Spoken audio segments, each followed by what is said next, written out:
Good morning students. Hope all of you are fine at home. In our previous video we have completed page number 8 of lesson first. Today I am going to start page number 9 of lesson first.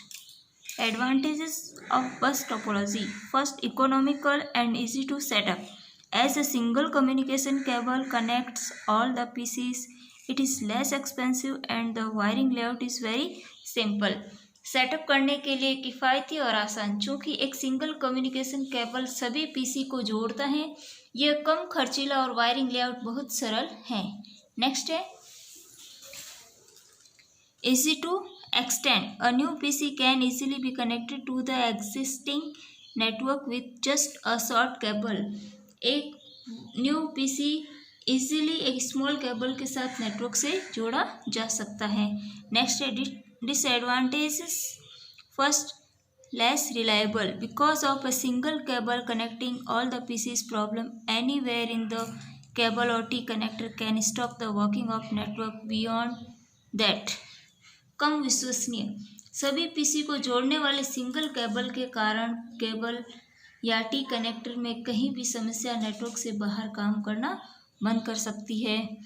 Difficult fault diagnosis. Because of the decentralised control, fault detection and rectification is a difficult process.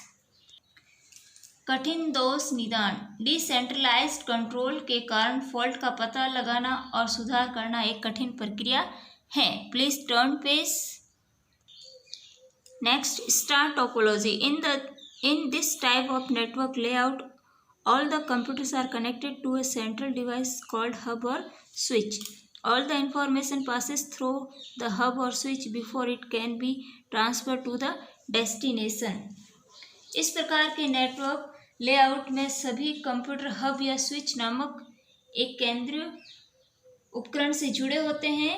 Destination तक transfer होने से पहले सभी information hub या switch से होकर गुजरती हैं। नेक्स्ट है एडवांटेजेस। Highly dependable.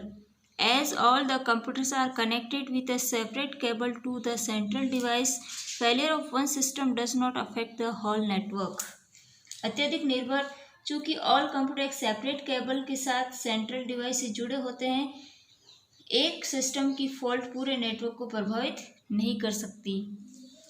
नेक्स्ट है easy diagnosis of problem. Fault can easily be detected at the central hub and the problem can be rectified by detaching the faulty computer. Central hub में इसीलिए fault का पता लगाया जा सकता है और दोषपूर्ण कंप्यूटर को डिटेक्ट करके ट्रॉयडिंग प्रॉब्लम को ठीक किया जा सकता है। नेक्स्ट है disadvantages. First, expensive. Because an independent cable is needed to connect the system to a central device, cost of installation is high. Because of independent cable, एक इंडिपेंडेंट केबल के कारण इसको सेंट्रल डिवाइस से connect करने में और जो installation की जो कॉस्ट पड़ेगी वो ज़्यादा होती है, कॉस्ट हाई होती है, ज़्यादा खर्चा आता है इसमें। नेक्स्ट है difficult to expand. Addition of every new PC requires a direct connection to the central hub. जब भी हम इसमें कोई न्यू पीसी ऐड करते हैं तो उसका डायरेक्ट कनेक्शन हमको सेंट्रल हब से करना होता है। So there are more chances of error in longer cable. इसलिए लॉन्ग केबल की रिक्वायरमेंट होती है और जब केबल लॉन्ग होती है तो उसमें एरर के चांसेस भी ज़्यादा होते हैं। नेक्स्ट है हाई डिपेंडेंसी ऑन हब और स्विच। हब और switch is a very crucial device in star topology. Failure of this device can stop the working of whole network. Hub और स्विच एक महत्वपूर्ण डिवाइस है स्टार टोपोलॉजी के अंदर और इस डिवाइस के फेल होने के कारण होल नेटवर्क, पूरा नेटवर्क है का वर्क होता है वो स्टॉप हो जाता है, रुक जाता है। Today we will do up to here only. Tomorrow we will continue further. Thank you.